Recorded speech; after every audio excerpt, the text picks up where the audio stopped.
bakunzi bacu b'Isaro Life TV, twongeye twagarutse. Bakunzi bacu rero, ku muntu ukigera hano kuri channel bwa mbere, turamusaba gukora subscribe na comment, agashyiraho na like ndetse agakora na share, tugakomeza tukabagezaho ibintu byiza bituma amagara yacu amera neza. Nkuko nabibasezeranyije, nababwiye yuko tugomba kubanza tugaca mu bintu bijyanye n'amavitamine kugira ngo nitujya mu kubikora live tubikora imbona nkubone, kugira ngo bitazajya bibacanga. Ubwo rero ku mukunzi wanjye uwo ari we wese ugera kuri iyi channel, ni ukuvuga ngo ngomba kubanza nkamuha mu ncamake za vitamine tubona mu mbuto, icyo zivuga, kugira ngo tumva tuvuga mu magambo ahinnye ariko atarabanje kubyumva mu magambo arambuye. Bakunzi bacu rero b'Isaro Life TV, uyu munsi nabateguriye kuri vitamine B12. Tugiye kureba ku mavitamine amwe namwe nanone nyabagezeho kugira ngo mubashe kubisobanukirwa neza, nifashishije kucyo abahanga bagiye babivugaho.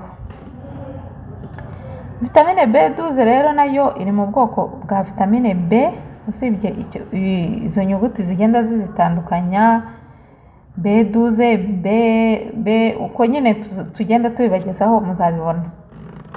Igoboka uwabuze amaraso birenze urugero. Niyo vitamine yonyine igaragaramo cyane umunyungugu witwa cobalt. Aha rero vitamine B12 zigira umumaro, gira uruhare mu ikorwa ry'amaraso kandi ni ngombwa cyane mu mikorere myiza y'ubwonko bwo mu mutwe. Ibashisha umubiri gukoresha mu buryo bwimazeyo proteine zose. Aho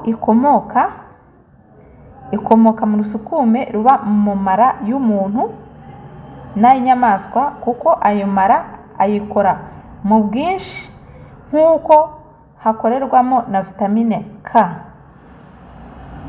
Ahandi hantu twayisanga B12 buriya twayisanga muri shufurere. Shufurere murumva ko ari imboga nziza cyane, ndetse no mu ngano zimeze ibamo nkeya. Urugero ruba rukenewe ku munsi ni hafi grama 0.5 kugera kuri 1.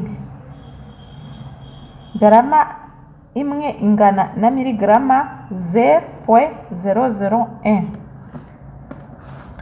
Ibimenyetso by'uwayibuze: agira imivurungano mu mitunganyirize y'amaraso no mu bwonko, cyane cyane mu musokoro wo mu ruti rw'umugongo. Kubura amaraso bikomeye cyane biturutse ku igabanuka rya globule rouge ziha amaraso ibara ritukura. Niho iyo vitamine igoboka cyane. Ni ukuvuga ngo rero ku muntu wayibuze, ni ukuvuga ngo globule rouge ziha amaraso ibara ritukura ziragabanuka cyane. Icyo gihe rero umuntu aba akeneye bya bintu bimwongerera kugira ngo abashe kugira vitamine B12. Igoboka cyane ku wabuze amaraso bikabije n'izindi ndwara bigendana, mu kuvura umuntu wabazwe, ku muntu urwaye indwara zandura no ku barwaye indwara z'igifu. Abo bantu vitamine B12 irabafasha cyane. Ni ukuvuga ngo rero bakunze bacu b'Isaro Life TV, mu magambo make vitamine B12 na ako kamaro kayo kimwe n'umuntu wayibuze twabasobanuriye yuko haza imivurungano mu mitunganirize y'amaraso no mu bwonko, cyane cyane mu musokoro wo mu ruti rw'umugongo. Ugasanga umuntu abuze nk'amaraso biturutse ku igabanuka rya globule rouge ziha amaraso ibara ritukura. Uwo muntu rero uba ufite ibyo bimenyetso by'uko ayikennye, bakunzi bacu b'Isaro Life TV, abagomba kwifashisha imboga za shufurere, cyangwa se akaba yakora nk'ingano akazinika akazimeza. Buriya zigira salade y'imimero y'ingano, akajya abasha kuzihekenya aho ngaho naho ibonekamo nkeya. Muri make vitamine B12 nuko nguko iteye, ni nawo mumaro wayo. Tujye kongeraho n'agace kamwe ka vitamine B6 ari nayo vitamine bita M cyangwa acide folique. Muzumva inshuro nyinshi mbabwira ngo uru rubuto rufitemo acide folique cyangwa se rufitemo B12, rufitemo vitamine C, rufitemo ibintu nk'ibyo. Ubwo rero no kuvuga ngo iyi vitamine B6 ari nayo ku rundi ruhande bita M, kimwe na vitamine B12 yongera amaraso, iyaha ibara ritukura. Ni ngombwa kandi mu mikorere myiza y'agahu gato k'imbere mu gifu n'ako mu mara. Murumva yuko ibifite akamaro kanini cyane.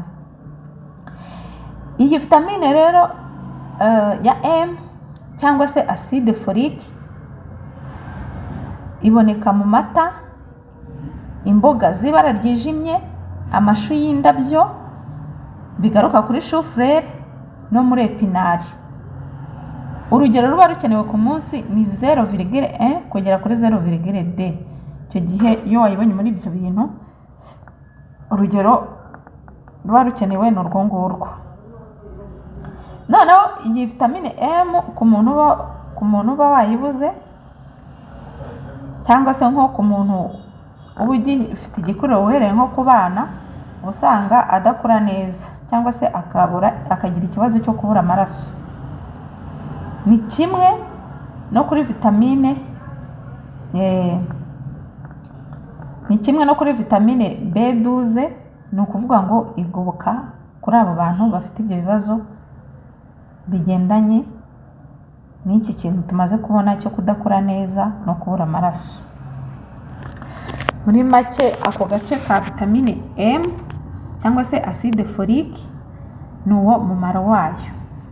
Tukongera tukagenda tukajya kuri vitamine B13, B13 cyangwa se mu zindi ndimi bakaba bayita acide orotique cyangwa se acide carbonique. Umumaro wayo rero yo itera igikuriro, ituma hakorwa ururenda kandi igatuma vitamine B12 ikoreshwa neza mu mubiri. Nayo inkomoko yayo iva mu mata y'intama cyangwa n'ay'ihene. Mu mata y'inka ho harimo nkeya, cyane cyane amashereka y'abagore yo ni nkaho ntayirimo. Urugero ruba rutegetswe ku munsi ni hagati ya miligrama 50 kugera kuri miligrama 200. Ikikubwira yuko umuntu rero iyi vitamine B13 atayifite, ni ukuvuga ngo nayo iyo ibuze bitera kubura igikuriro cyiza, amara agakora nabi, n'ururenda ntirukorwe neza. Igoboka ku barwaye umwijima no mu mara no ku bantu badakura neza. Icyitonderwa rero hano ntitwabura kuvuga ko vitamine B13 iburizamo ubwandure bw'indwara ya kanseri. Urumva ko akamaro k'amavitamine nubwo byose biba biri B, ariko hari agace gatoya kaba kagiye kabitandukanyaho. Tukambukiranya bakunze bacu b'Isaro Life TV, turacyakomeje tukajya kuri vitamine B15 cyangwa se B15. Umumaro wayo ituma ingirangingo fatizo zisohora imyanda neza, umubiri ugahumeka neza, kandi ikazafasha umubiri gutunganya amasukari. Aha ni vitamine B15 cyangwa se B15 nayo iboneka mu mpeke z'ibimera, ibiheri by'umuceri icyo bita sonduri, mu mbuto za abricot n'ahandi. Urugero ruba rukenewe ku munsi ni munsi ya miligrama 2. Igihe cy'uburwayi urugero ni miligrama 15, ukazifata nka 3 ku munsi, nka 3 ku munsi mu gitondo, saa sita na nimugoroba urebye. Iyo umuntu atayifite bigaragazwa no kudahumeka neza k'umubiri. murumva ko rero abashakashatsi batugereyeyo. Ikindi aho igoboka nyine ni ku barwaye umutima, abafite ibibazo by'imikorere mibi y'umubiri n'ibyo